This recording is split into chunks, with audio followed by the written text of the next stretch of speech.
Lights out. Everybody. What's up, everybody? Welcome back to another episode of the Lights Out podcast. I'm your host, Josh. Today, I'm going to be diving into the very sinister and disturbing life of probably America's most infamous serial killer, and that is Ted Bundy. Before I get into today's episode, though, a couple things I just wanted to mention. First of all, thanks to everybody who purchased a limited edition Lights Out Skelly plush. Really appreciate you guys. We were able to meet the campaign goals. Actually, we surpassed it. So everybody that purchased one is obviously going to get one. It's just going to take a little bit of time for those who go into production. It is a custom item, so please be patient. I promise it will be worth the wait. Also, I know in my last episode I mentioned I'd be back in my normal studio, which I love so much, but duty as a dad calls and I'm still at home in the basement, probably for a couple more weeks, and then hopefully I'll be back in my normal home for good. I'm also nearing the end of my search for a new on-camera producer, which I'm very excited about. So more on that, hopefully here in a month or two, I'll be able to make a formal announcement on that. And lastly, today's episode is brought to you by Stamps.com, care of EveryPlate and Raycon. One great way you can support the show, other than buying merch at MelHermerch.com, is just simply by subscribing on YouTube and then going to Spotify. Make sure you're following the show there, and then going to Apple Podcasts and making sure you're subscribed there. I know it's 3 different platforms. You probably only use 1 or 2. It does just really help out the show. So the show has actually been charting very, very high on Spotify lately. So thank you to all of my Spotify listeners and viewers. I really appreciate y'all, because we have been the #1 show in the UK in true crime for the past week pretty much. And then I think we've been top 5 in true crime in the United States, which is just absolutely dope. So thank you for the support. Thank you for everybody new who is listening to the show. I've got so much cool shit planned for this show. I mean, we're just getting started.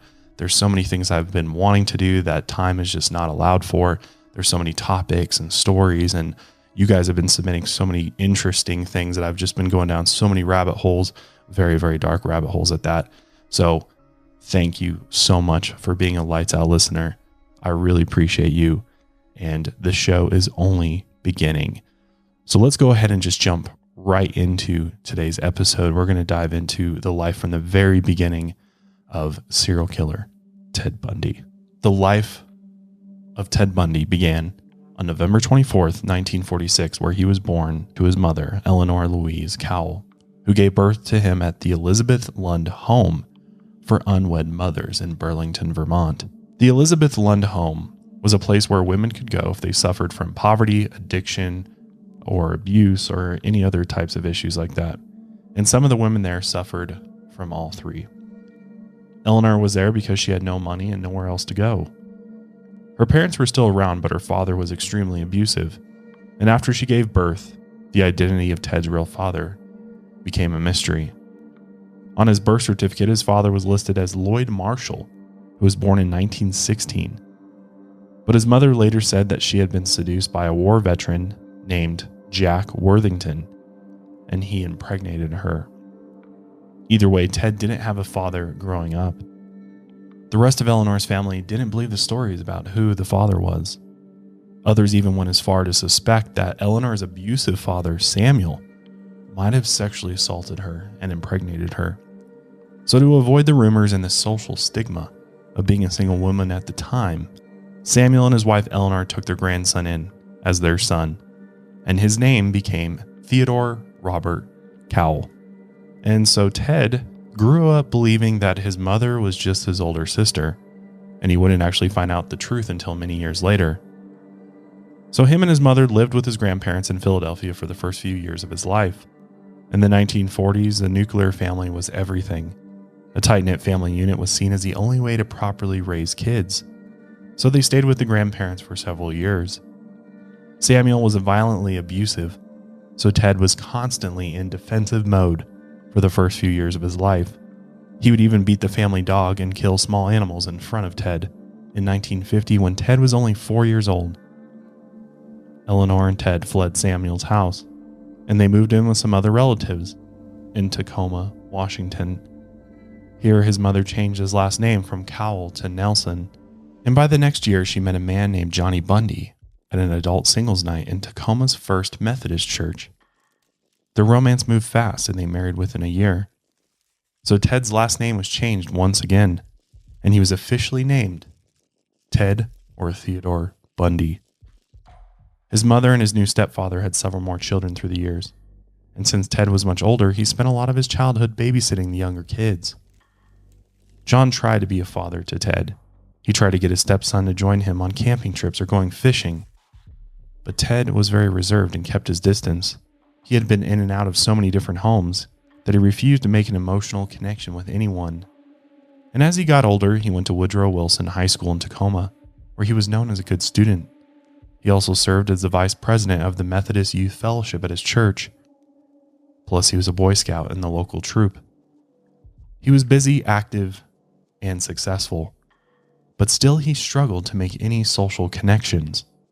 He was shy and introverted, and he later said that he felt like he had hit a wall in high school. He struggled to understand social behavior.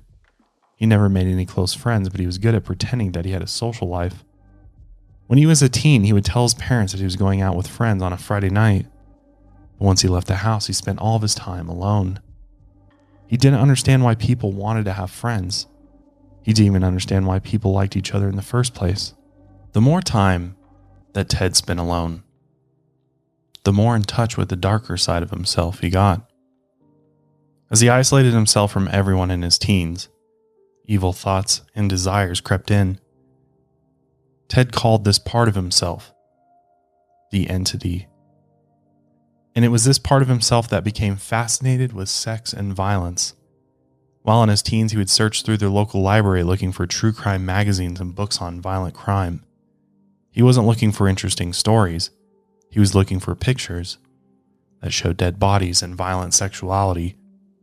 He wanted to see dead women covered in blood, and he would fantasize about how they died. There was something about these images that ignited a deep desire inside of him. He would often steal these books and magazines he found, and he would keep them in a private collection so he could go back and look at them whenever he wanted to. Before Ted was even out of high school, he was a compulsive thief. Not only did he steal the crime books and magazines, but he began stealing ski equipment, and he forged lift tickets. By the time he was 17, he had become an amateur criminal. He was caught stealing and arrested twice as a juvenile, but his record was later expunged. His early criminal life as a petty thief was only the beginning. In 1965, Ted Bundy graduated from Woodrow Wilson High School. He was such a successful student that he got a scholarship to the University of Puget Sound. By that fall, he began his college courses where he found an interest in psychology and Oriental studies. After a year, he ended up transferring to Seattle's University of Washington. All the while, his obsession with finding pictures of dead women took up a lot of the spare time that he had, but he was pretty busy with classes. And when he wasn't at class, he worked at the Seattle Safeway store on Queen Anne Hill as a bagger and shelf stalker. He also found a few other odd jobs. And as part of his coursework, he also worked as a night shift volunteer at Seattle's Suicide Hotline. This was a suicide crisis center that served the greater Seattle metropolitan and suburban areas. Many people would call in if they were having suicidal thoughts, and Ted would help them talk through it. This is also where he met a former Seattle policewoman named Ann Rule. At the time, she was also starting her crime writing career, and she would one day write a biography of Ted Bundy and his crimes called The Stranger Beside Me. Between Ted's work, volunteering classes, and obsession with sexual violence, he started dating a woman named Diane Edwards, also known by her alias, Stephanie Brooks. He had met her through the University of Washington in 1967. Ted thought she was beautiful, had a great car, and great parents. She was his first girlfriend he ever had, and he felt like she was way out of his league. He still struggled with socializing, so he spent a lot of time trying to impress her. And they would go on long car rides, making out and telling each other how much they loved one another. But the relationship wouldn't last long. After she graduated in 1968, she returned to her family home in Washington. She wanted Ted to go to law school, but he had failed to get in. The relationship dwindled, and she wrote back to him less and less from California. And finally, she broke up with Ted and claimed that he was immature and had a severe lack of ambition. Ted was shattered over the breakup.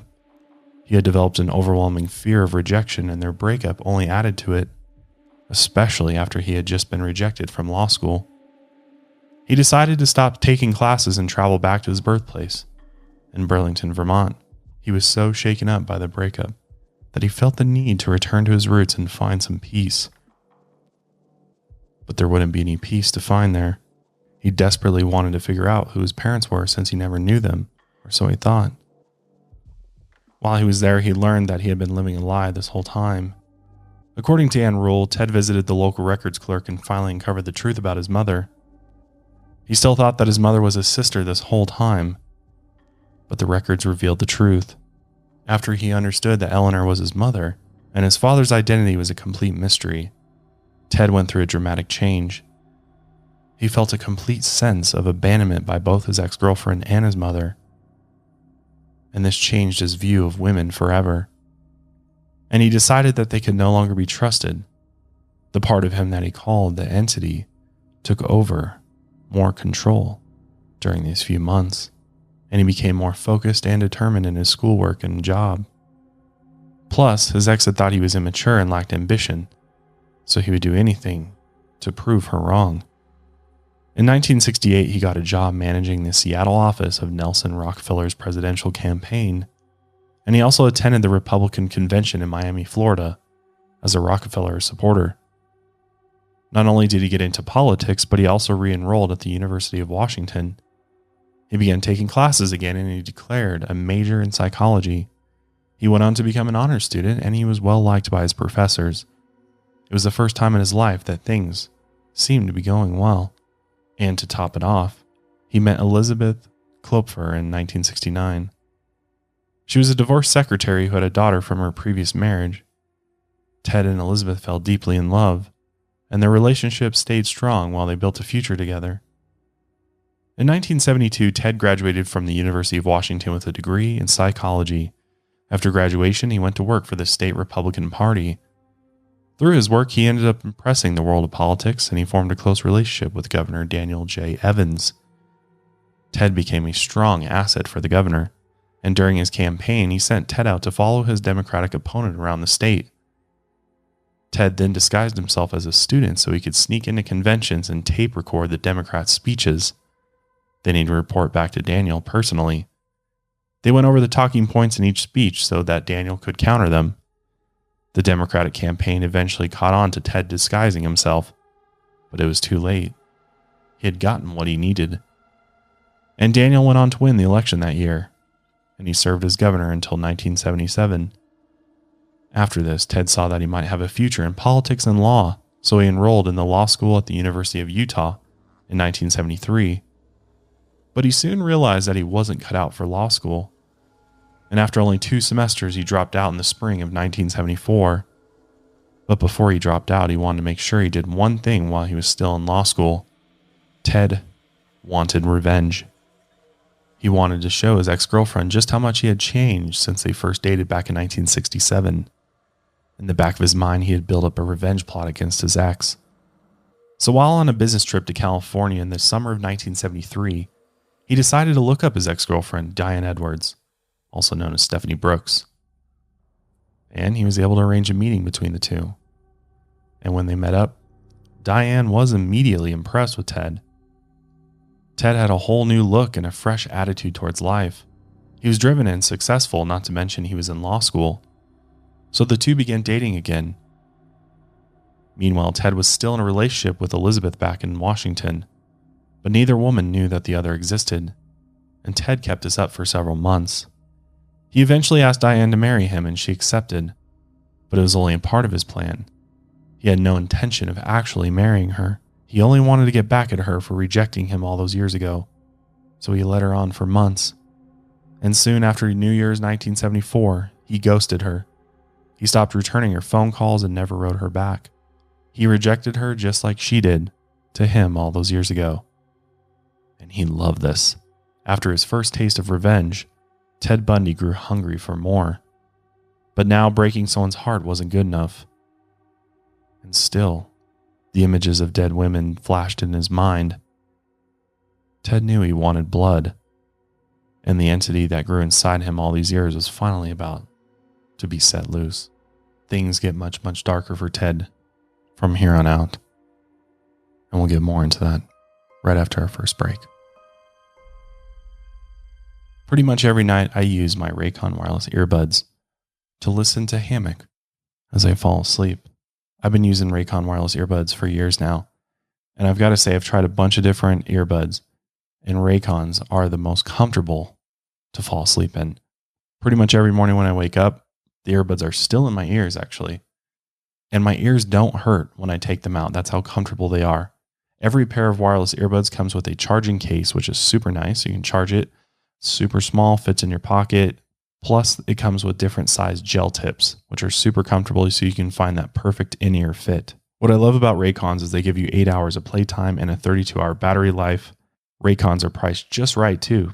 You get quality audio at half the price of other premium audio brands, so it's no wonder that Raycon's everyday earbuds have over 50,000 five-star reviews. They have 3 customizable sound profiles. They have earbud tap functions, which are nice, noise isolation, plus an awareness mode, which I use all the time as well. The awareness mode's great if you're riding your bike, you're walking the dog. It still allows you to hear things that are going on around you, or maybe you're just working somewhere and you need to be able to kind of hear what's going on around you, but you still want to listen to something. Raycon wireless earbuds are perfect for that. So if you haven't gotten a pair yet, do it now. Go to buyraycon.com/lightsout today to get 15% off your Raycon order.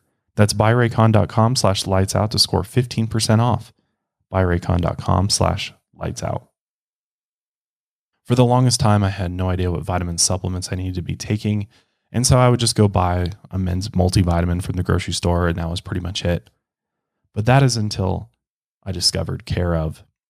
Care of is a subscription service that ships high-quality, personalized vitamin supplements and powders conveniently to your door every month. What's great is you just take a short in-depth quiz about your lifestyle and health goals, and you get personalized recommendations, which takes out the guesswork of figuring out what supplements you actually need.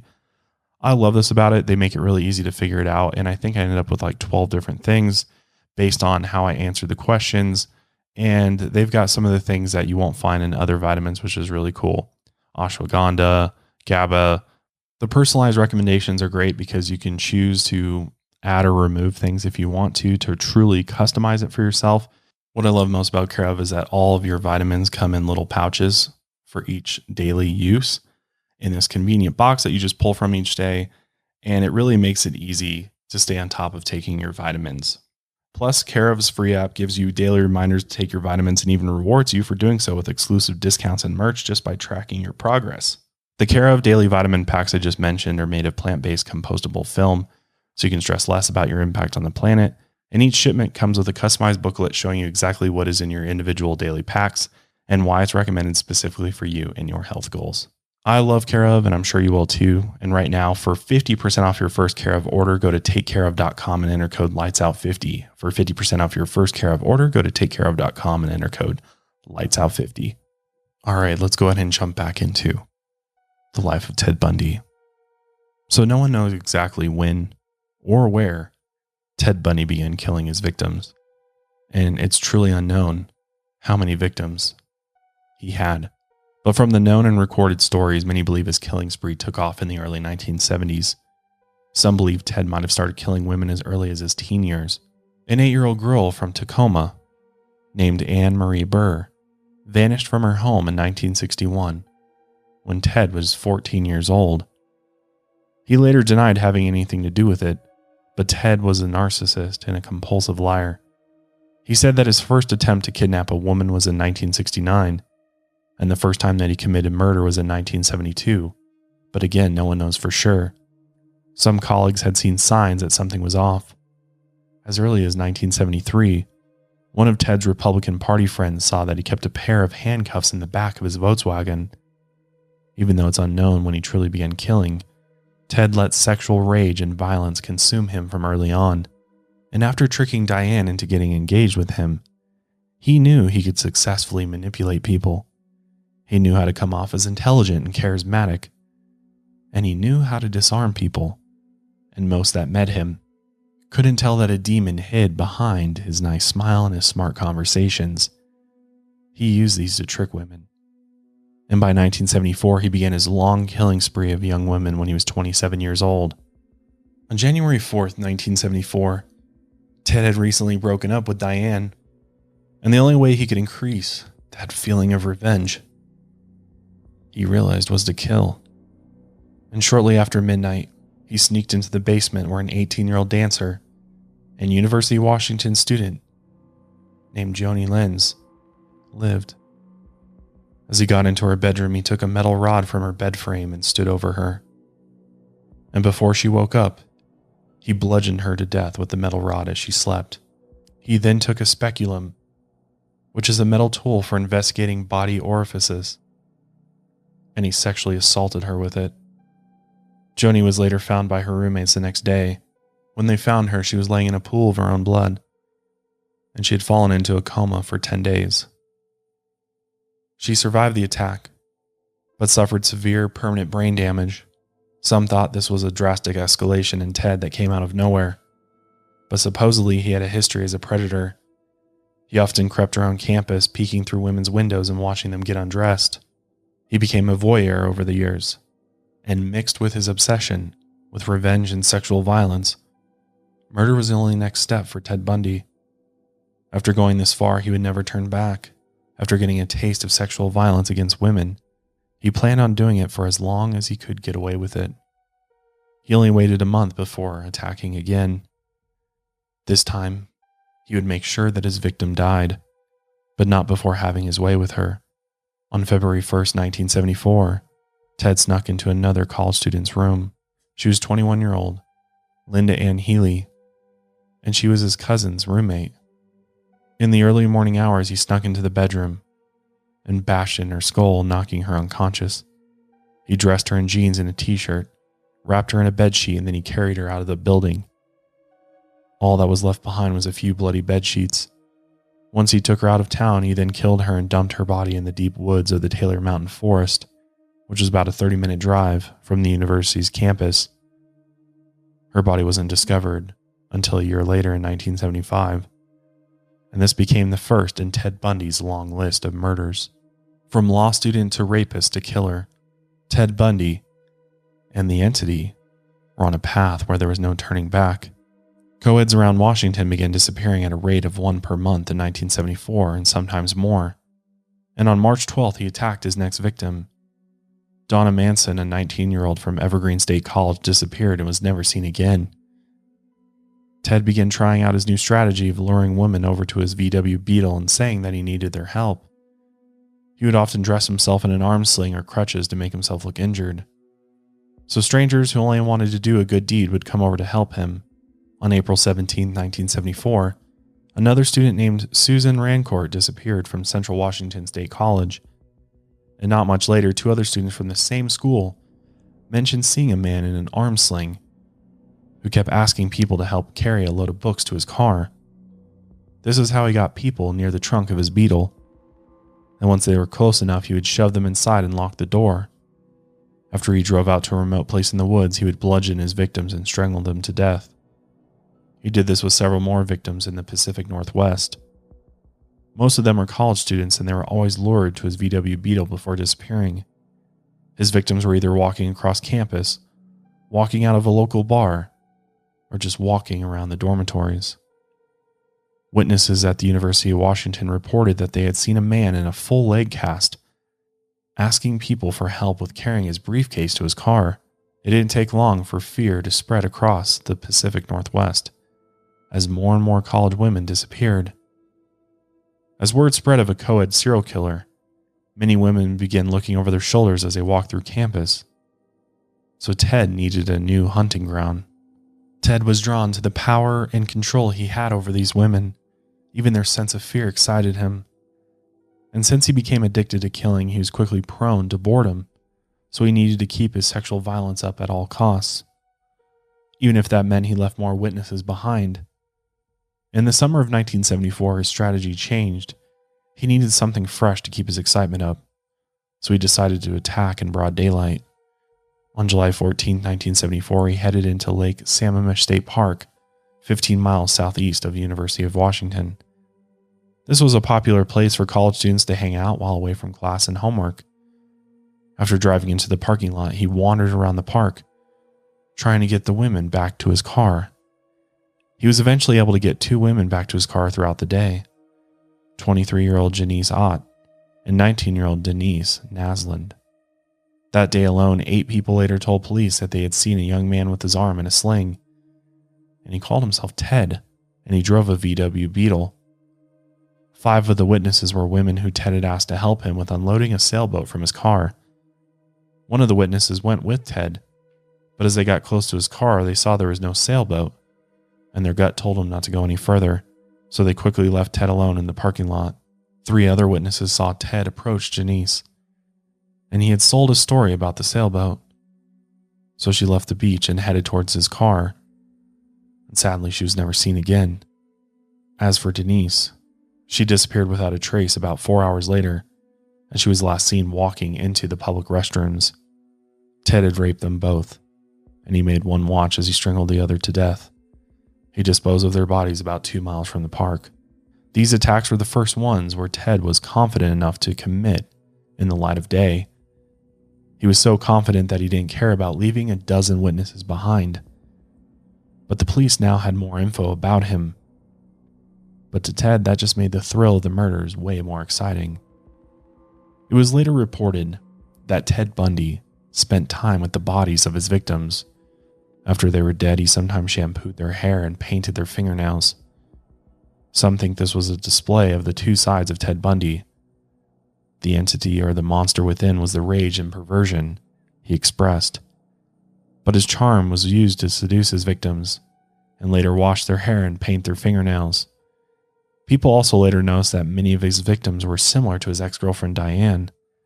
Many had dark hair that they parted down the middle just like her, and she was a student when they first met and dated. So it wasn't surprising that his victims were all female students. Some believe he let his rage towards Diane build so much that each murder was Ted imagining raping and killing her over and over again. But after the gruesome murders of the 2 women at the park, Ted realized he had left too many witnesses behind. The police now had his name, description, and a car make and model. Soon, police sketch flyers popped up all over Seattle, and his description had made the local news and TV reports. The bones of several victims were also found a few miles from the park, and everyone in the Pacific Northwest closely watched the horror story develop. After everyone had seen the news, Ted's girlfriend Elizabeth, one of his psychology professors at the university, and his former coworker, Ann Rule, all called into the local police and reported Ted as a potential suspect. The problem was, the police got nearly 200 tips a day, and they didn't think that a clean-cut law student who had an interest in local politics was a reasonable suspect for these crimes. Still, Ted decided to dodge the attention by leaving the Washington state area. He then moved out to Salt Lake City at 27 years old, and he got accepted into law school again. This time he attended the University of Utah. On the surface, he looked like a normal student with a nice smile. But he was a chameleon who could blend into his surroundings. And all the while, he kept on killing. His first known murder in Utah was on October 2nd, 1974. The victim, Nancy Wilcox, was only 16 years old, and she was last seen in a VW Beetle, and her body was never found. Up until that point, she was the youngest victim yet. And from then on, Ted saw how easy it was to trick and overpower younger girls. That same month, he kidnapped the Midvale police chief's daughter, Melissa Smith. He then raped, sodomized, and strangled her, and her body was discovered 9 days later. As his body count kept growing, it looked like there was no end in sight. But luckily, some of his encounters were unsuccessful, and some of his victims were able to get away before it was too late. In Murray, Utah, Ted disguised himself as a police officer with the name Roseland. He drove by the Fashion Place Mall looking for victims, and that's where he spotted Carol DeRanche, and he put his new plan into action. He rolled up next to her and told her that someone had tried to break into her car in the parking lot, and he needed her to come with him and head down to the station so she could file a police report. Carol got in but refused to buckle her seatbelt. She felt something was off about Officer Roseland, but she had no real reason to suspect that this man was lying. Ted drove her onto the highway and headed towards the station. But when they got to a bare spot in the road, Ted pulled the car over to the shoulder. Karel saw a shiny object in Ted's hands as he pulled out a pair of handcuffs. He tried to cuff her, but she fought back. During the struggle, he accidentally cuffed both handcuff loops to the same arm, so she still had her arms free. He then reached into the back and grabbed a metal crowbar, and when he tried to strike it over her head, she caught the crowbar with her hands. And if she didn't, he would have easily cracked her skull open and her fate would have been the same as the other women. Luckily, Karel was able to pull the latch on the passenger door and escape the car. She ran across the highway and stumbled through traffic and onto the median. She became one of the only women to escape the clutches of Ted Bundy. Ted then took off as fast as he could and never looked back.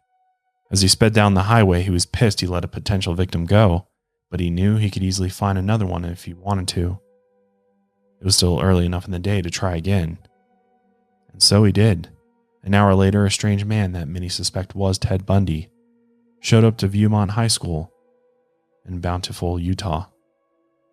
The drama club was in the middle of putting on a play when this strange man approached the drama teacher and then a student, trying to get either of them to come out and identify a car in the parking lot. Both of them declined, and they both had a feeling something was off about this strange man. Towards the end of the play production, the drama teacher saw him again. She said he was breathing hard and his shirt was untucked, like he had just got into a scuffle with someone. Another student said that they saw the same man lurking in the back of the auditorium all night, and nobody knew who the hell he was. And it was later discovered that Debbie Kent, a 17-year-old high school student, had left the play at intermission to go pick up her brother, and she was never seen again. All that was left behind was a small key found in the parking lot outside of the high school. Later, investigators took that same key back to the station and wondered if it could be connected to anything else. Karel, the woman that Ted had tried to kidnap earlier in the day, had handcuffs on when she showed up to the station later in the day. They were able to get them off and put them in an evidence locker. Sure enough, the key they found in the parking lot was able to unlock the handcuffs that were on Karel. Again, Ted was getting sloppy and leaving too many clues and witnesses behind. So while he attended law school at the University of Utah, he shifted his murder spree to Colorado. When Ted wasn't hunting for his next victim, Ted kept up an on and off long distance relationship with Elizabeth back in Seattle, Washington. And in the fall of 1974, he also began seeing a woman named Karel, a single mother. He dated them both at the same time, and neither woman knew about the other. This was just another way that Ted could manipulate women without physically assaulting them. And he convinced himself that he could get away with it for as long as he wanted to. All the while, he raped and killed 3 young women in Colorado.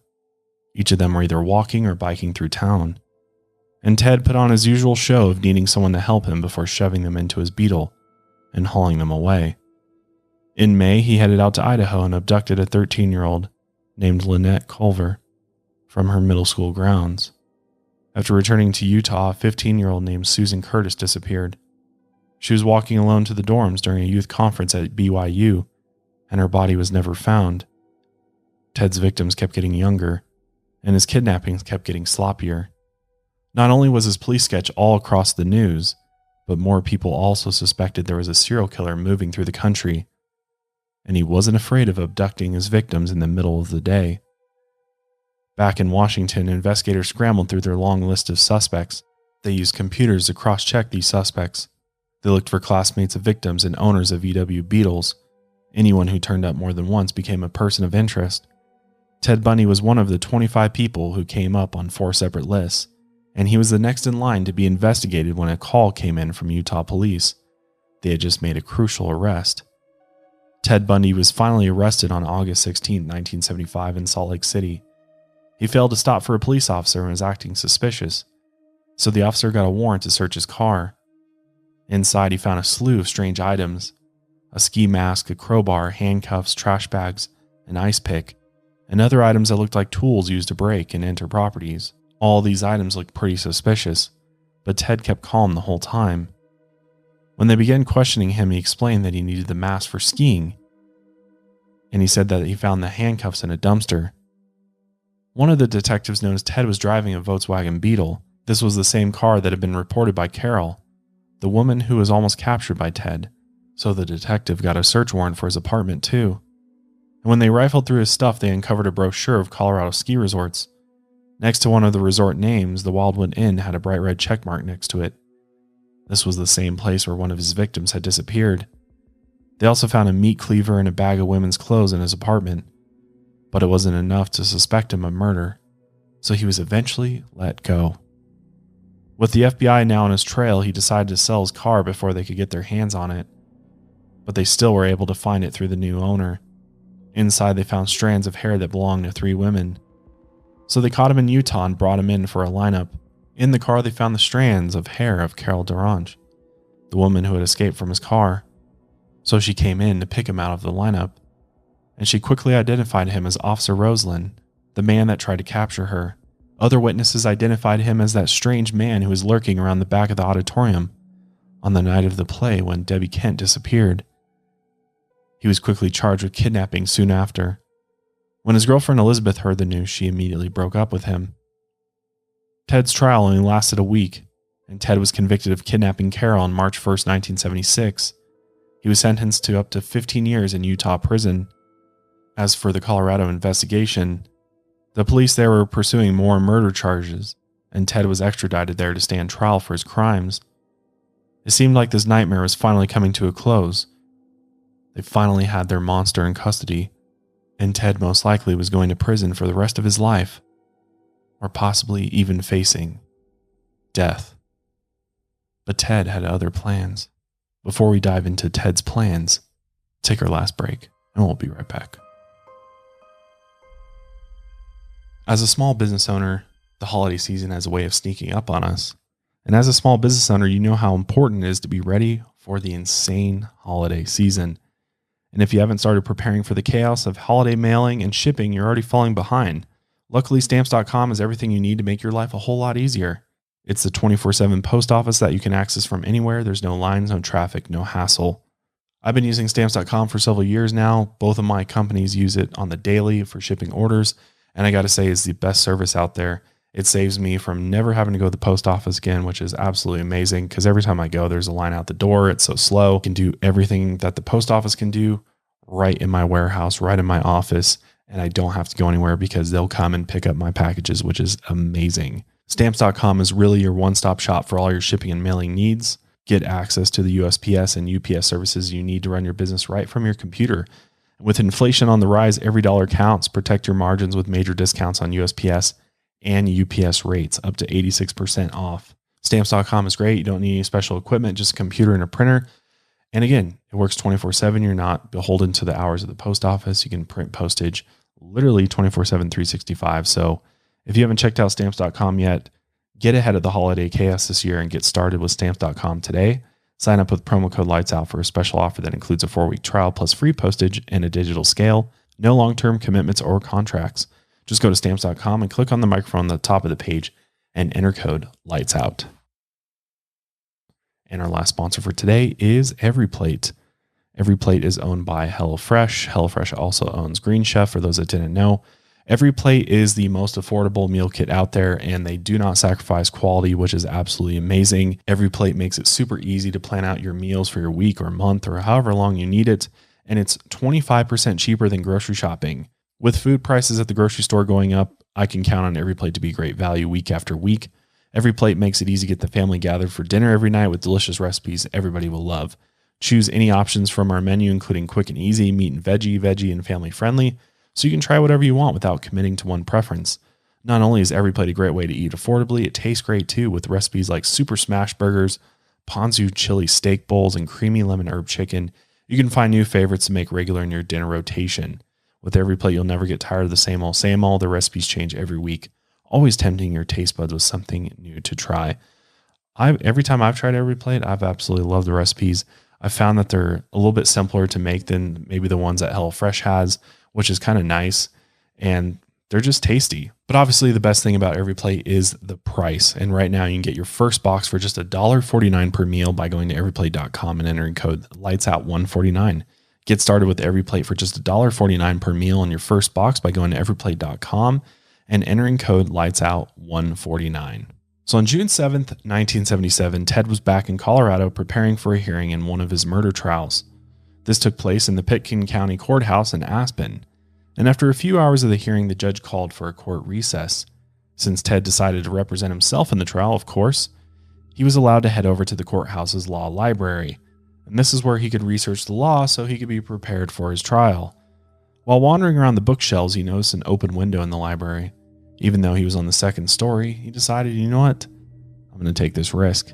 And right as the courthouse officers turned their heads away for a split second, Ted hurled himself out of the second story window. After landing on the ground outside, he sprained his right ankle, but he ran through the pain. He sprinted as fast as he could across town, and once he realized he was out of eyesight from the police, he casually strolled through the small town toward Aspen Mountain. Police set up roadblocks around town, but their efforts weren't enough. As Ted got closer to the mountain, the deep forest looked like a great place to lay low for a while.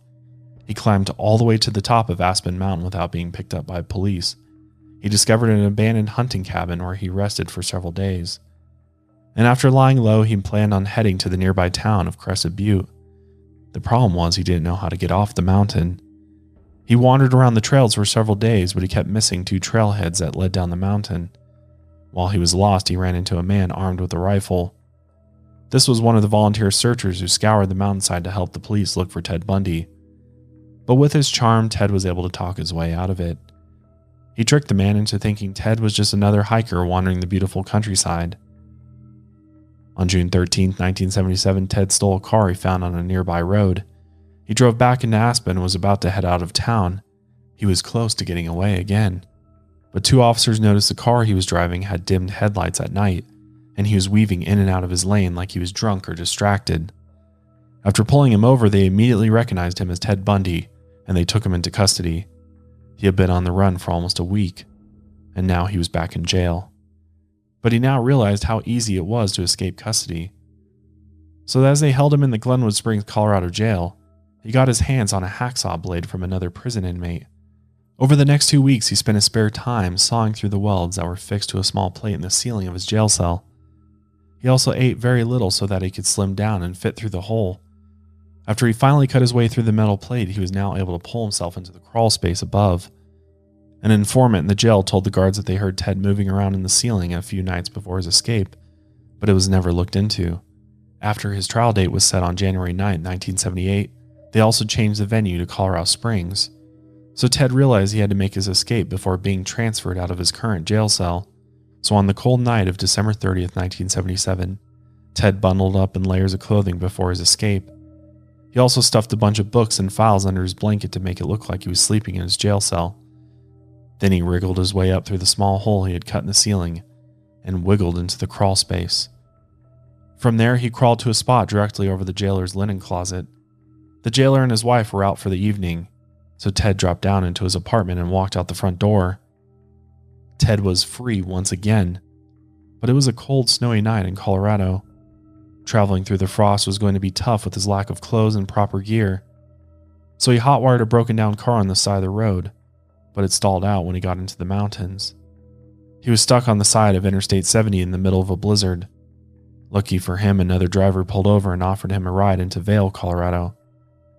Once he got into town, he hopped on a bus to Denver. And at 8:55 a.m., Ted boarded a flight to Chicago. Meanwhile, the jail guards didn't notice Ted was gone until noon the next day. By then, he had already been gone for 17 hours, and he was already in Chicago. Once he got to Chicago, his journey wasn't over there. He caught an Amtrak train to Ann Arbor, Michigan. He found a room at the local YMCA and stayed there for the night. He assumed there was a manhunt looking for him. But the next day, he casually walked over to a local bar and watched his old college football team. The University of Washington Huskies beat the Michigan Wolverines in the Rose Bowl. He then stole another car and drove it all the way to Atlanta, Georgia, where he left it on the side of a road. Again, he hopped on a bus and traveled all the way to Tallahassee, Florida, where he arrived on January 8, 1978. There he used the alias Chris Hagen to rent a room at a boarding house, and since he was running out of cash, he ended up shoplifting, purse snatching, and stealing cars to get around. He even stole someone's student ID card and a copy of their social security card and birth certificate. To disguise himself, he grew a mustache and drew a fake mole on his right cheek, hoping that no one would recognize him. After committing enough theft to last him a few days, he ended up trying to get a job in Florida. He set up a meeting with a personnel officer at a construction site, but when the officer asked for his driver's license, Ted walked away. And from then on, he never tried to get another job, even though it might have seemed like Ted was trying to get back to a quiet life while evading police. He was actually on the verge of exploding the whole time. It had been 2.5 years since he had last murdered anyone, and he couldn't suppress his violent urges any longer. During an insane spree, Ted trudged over to the Chi Omega sorority house on Florida State University's campus. It was 3 a.m. on January 15, 1978. It was a cold Super Bowl Sunday, and the sorority house was dead silent. Ted crept into the house and wandered through the bedroom hallways. After entering each room, he found the college women sleeping in their beds. He then bludgeoned the young women as they slept one by one. Margaret Bowman died from her wounds. Lisa Levy also died, but Ted made sure to rape her before dealing the final blow. He then silently tore through the house and bludgeoned 2 more sorority girls, Karen Chandler and Kathy Kleiner. Both of those women survived. The whole spree lasted about a half hour, and he left the sorority bedrooms covered in blood. After leaving the house, Ted broke into another house a few blocks away. Cheryl Thomas, another student, slept in her bed, and he clubbed her several times over the head. He left her severely injured but still alive. And after 2.5 years of repressed sexual violence, Ted attacked 5 victims in one day. Although this satisfied him for a while, the urges never stopped. On February 9, 1978, Ted made his way over to Lake City, Florida, looking for his next victim. And there he ended up abducting, raping, and killing a 12-year-old named Kimberly Leech. He threw her dead body in the mud of a small pig shed when he was through. A few days later, he spotted another Volkswagen Beetle, just like the one he used to own. He hotwired the engine and left Tallahassee behind for good.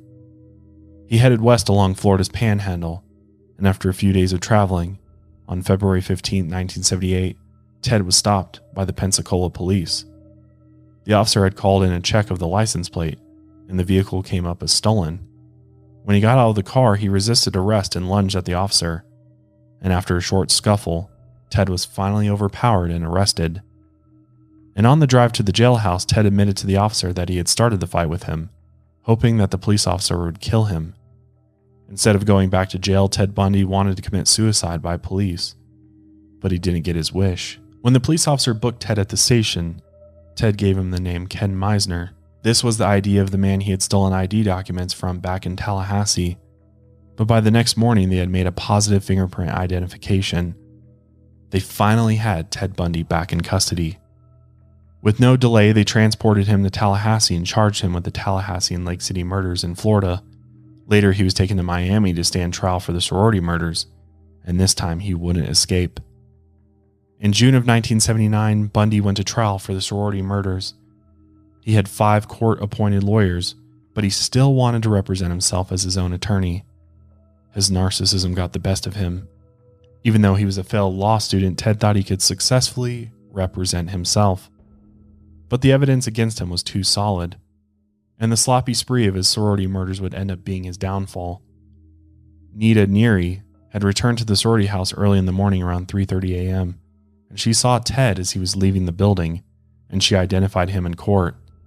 The second piece of evidence was a forensic detail that would be the last nail in Ted Bundy's coffin. During his killing frenzy, Ted had bit Lisa Levy's left butt cheek. It left deep impressions on her skin, and for the forensic specialist, it was easy to match his teeth to the wound. After taking a plaster mold of his teeth, it was obvious to the jury that Ted committed these heinous crimes, and they quickly found him guilty and sentenced him to death by the electric chair. The judge told him that he had never seen such a total waste of humanity in all of his life. Now that Ted was already sentenced to death, in 1980 he was also tried for the murder of Kimberly Leech. The biggest pieces of evidence in this case were the fibers found in his van that matched the victim's clothing. There was also several eyewitnesses brought forward to testify against him. Ted was convicted on all accounts, and he was again sentenced to death. During this trial, Ted Bundy still found love, and he married his former coworker, Carol Ann Boone. She was one of many women who fell in love with Ted when he was on trial. Ted Bundy had gathered a fan base of women who all thought he was innocent. After several conjugal visits with his new wife, Carol gave birth to a daughter in October of 1982. A few years later, she moved back to Washington and never returned to Florida. No one knows where she went or what happened to Ted Bundy's daughter. As he spent his time in prison waiting for his execution date, Ted Bundy gave several interviews and confessions over the next few years. One of the interviews was with FBI profiler Robert K. Ressler. Robert quickly realized that Ted was uncooperative and manipulative during every interview. He only spoke in third person and refused to address his crimes. Robert later wrote that Ted Bundy was an animal, and it shocked him that the media didn't understand that about him. Even after his convictions, the media loved Ted Bundy's charm, and Ted loved the attention. And Robert didn't have much luck breaking through during any of his interviews. It wasn't until he was visited by Special Agent William Hagmaier when he really opened up. They got along so well that Ted eventually called him his best friend, and it was during these interviews when Ted gave specific details of many of the murders he committed. As his execution date approached, he ended up confessing to 8 more murders that were unsolved in Washington state, and he confessed to his crimes in gruesome detail, and he even told authorities that there were 5 bodies left on Taylor Mountain. Meanwhile, his execution dates kept getting set back, and he tried to use these confessions to get another stay of execution or possibly get a commuted sentence to life in prison.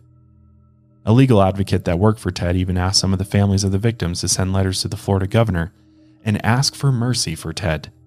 He explained that they needed more time to find the remains of their loved ones, but in the end, as you can imagine, all the families refused.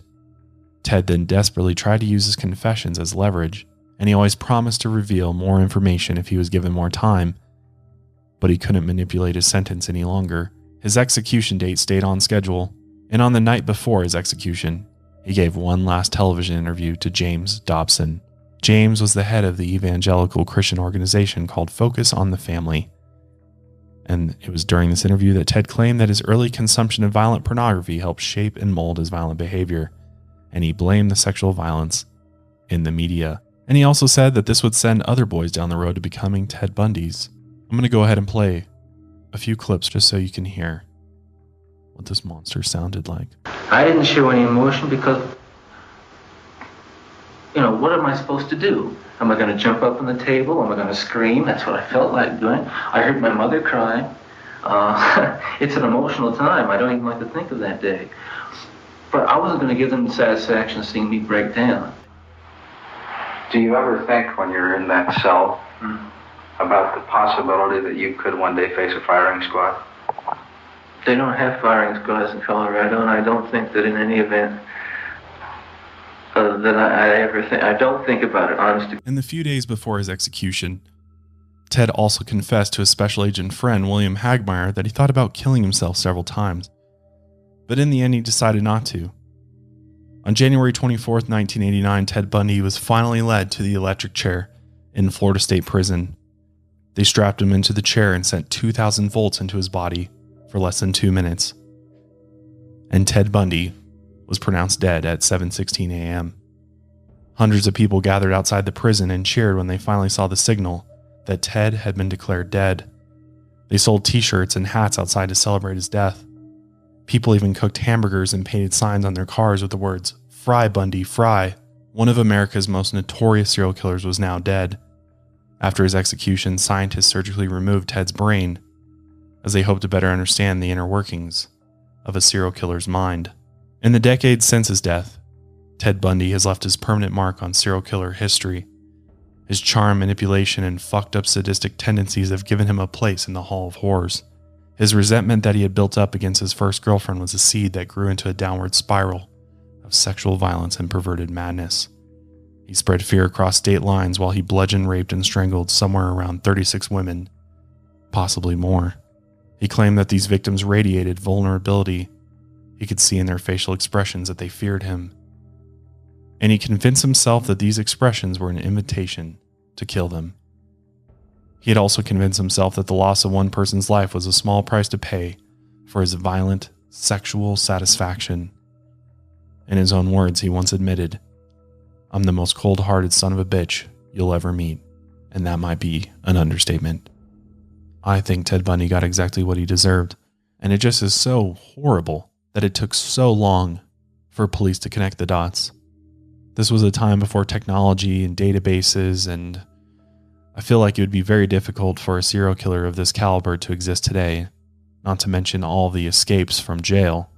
I mean, that just really doesn't happen today. I think what makes Ted Bundy so terrifying is just the fact that he was this charismatic, charming guy, that by looking at him, by meeting him, you would never know that he really was this demon in human form, and that this person could inflict so much pain and suffering on so many people. That's what's most terrifying to me, is that sometimes the devil is walking among us and you don't even know. I'm going to go ahead and wrap up today's episode there and leave you with the names and pictures of all of Ted Bundy's victims. Because at the end of the day, it wasn't about Ted Bundy. It's about the victims and all these young women that lost their lives at such early ages and never had the opportunity to live out their life like everybody else did. So I'm going to leave you with that, and I'll see you next time.